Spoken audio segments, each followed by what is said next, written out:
Buenas tardes a todos y todas. Mi nombre es Gabriela Torres Mazuera, soy antropóloga y soy investigadora del Centro de Investigaciones y Estudios Superiores en Antropología Social, que tiene una de sus sedes en Mérida, Yucatán. Para este evento nos pidieron que habláramos del futuro de la península de Yucatán desde nuestras disciplinas y desde nuestras especialidades. Yo les voy a presentar ahora el enfoque que tengo desde la investigación que he venido realizando desde hace 10 años en la península sobre las transformaciones en las relaciones de propiedad y la tenencia de la tierra de los ejidos de la región. Un aspecto importante a considerar es que más de la mitad del territorio peninsular es ejido o está bajo la forma de tenencia de la propiedad social. De hecho, aquí en esta gráfica podemos ver que este porcentaje en algunos estados supera la mitad del territorio, que es el caso de Quintana Roo, en donde el 84% de la superficie está bajo el régimen de propiedad social. ¿Qué quiere decir esto? Que la mayoría de los proyectos que se traten de desarrollar en estos territorios, y a esto me refiero sobre todo a proyectos de tipo turístico, urbano, agroindustrial y recientemente de energías limpias, tendrá que vérselas con los ejidatarios y con los núcleos agrarios que controlan el territorio. Esto es importante de señalar porque, como bien sabemos, muchos de los conflictos que han surgido en la actualidad tienen que ver con este encuentro entre empresarios y ejidatarios. Otra de las características del territorio bajo el régimen de propiedad social es que la mayoría de las tierras de los ejidos están bajo uso común. Aquí quisiera hacer como una explicación más detallada sobre los tipos de tierra que existen bajo el régimen de propiedad ejidal. Después de 1900 norma constitucional al artículo 27 y se emitió una nueva ley agraria y esta estableció, como bien saben, la posibilidad de incorporar al mercado las tierras ejidales. Sin embargo, la ley también estableció algunos candados que tenían que ver, por un lado, con que no todas las tierras eran alienables, o sea, se podían poner en el mercado, y aquí como vemos en la tabla, se señala que las tierras de uso común son inalienables, ¿no? Y por otro lado se pusieron candados respecto a el tipo de ventas y los sujetos que tenían derecho a a recibir las tierras ejidales como enajenables. En concreto, la ley establece que únicamente son enajenables las parcelas ejidales y solo se pueden vender a vecindados o ejidatarios. Estos fueron dos candados que puso la ley. Y un tercer candado que es muy relevante para nosotros, para la región, es que también se estableció que serían nulo de pleno derecho, es decir, no se podía parcelar aquellas áreas de los ejidos que tuvieran cubierta forestal. Un asunto importante para decir sobre la península es que la mayoría de las tierras, en algunas regiones, por ejemplo en Quintana Roo, tienen cubierta forestal y es por la cual muchas de estas tierras se han mantenido como de uso común.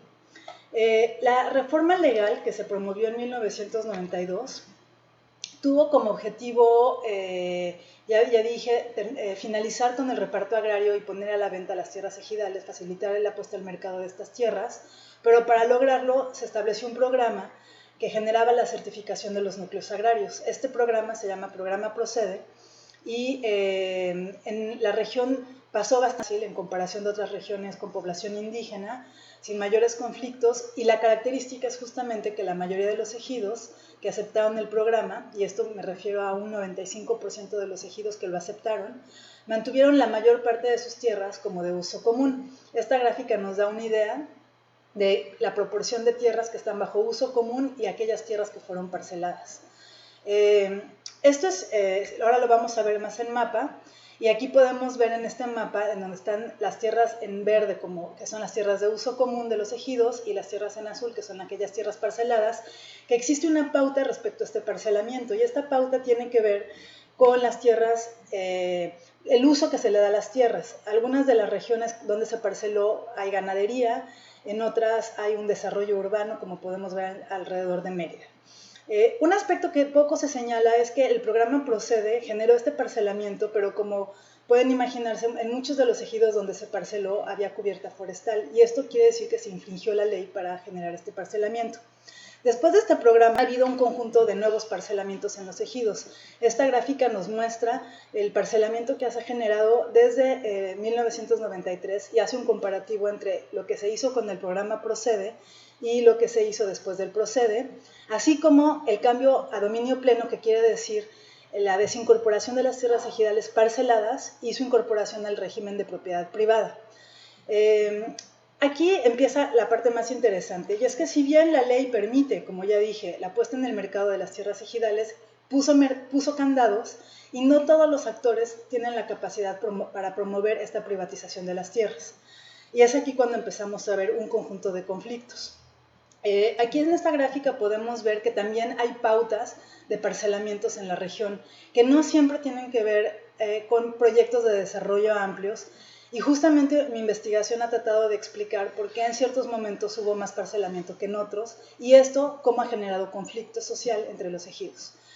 Un poco la respuesta para entender qué es lo que ha pasado en la pauta y la tendencia de la privatización de las tierras ejidales.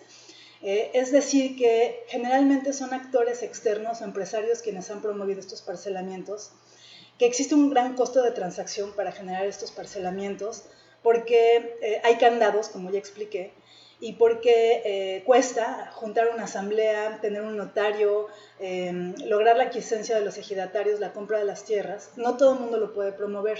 Y aquí en la península se ha hablado de una mafia agraria, que es una red de actores vinculados con los funcionarios agrarios que se han corrompido para generar estas ventas de tierras, vinculado con políticos que tienen información clave sobre dónde se va a generar el desarrollo, y que han logrado cooptar a las comisarías ejidales, a los funcionarios agrarios para lograr estas ventas de tierras.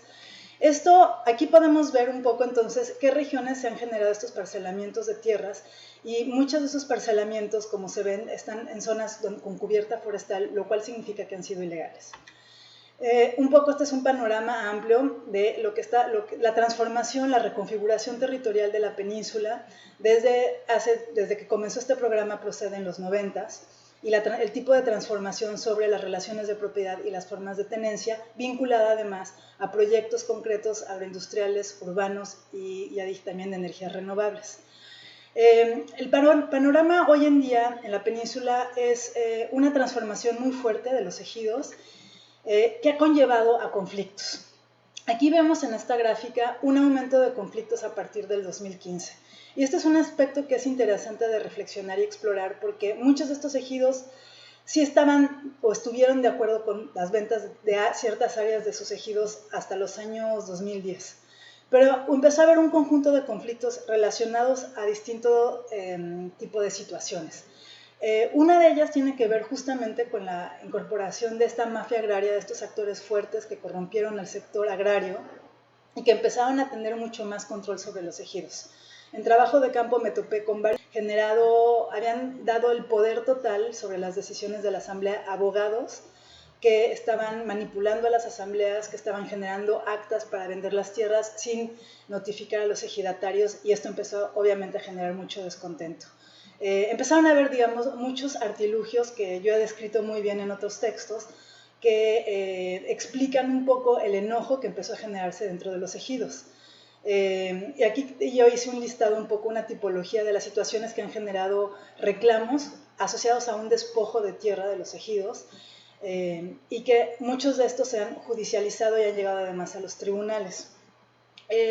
Otro aspecto a señalar que es importante es la privatización y la mercantilización de la tierra en la región.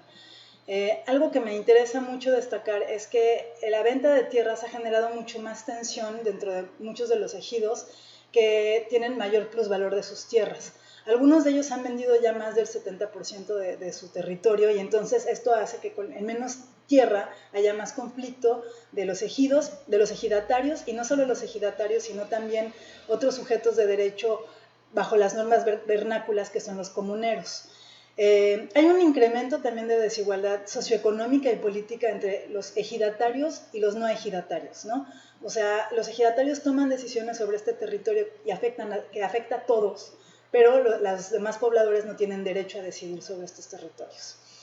Hay conflictos también entre ejidos, porque muchos se han quedado sin tierra, y esto ha generado que algunos ejidatarios o comuneros invadan las tierras de los ejidos colindantes. y ha generado mayor privatización de las tierras por un asunto de incertidumbre jurídica.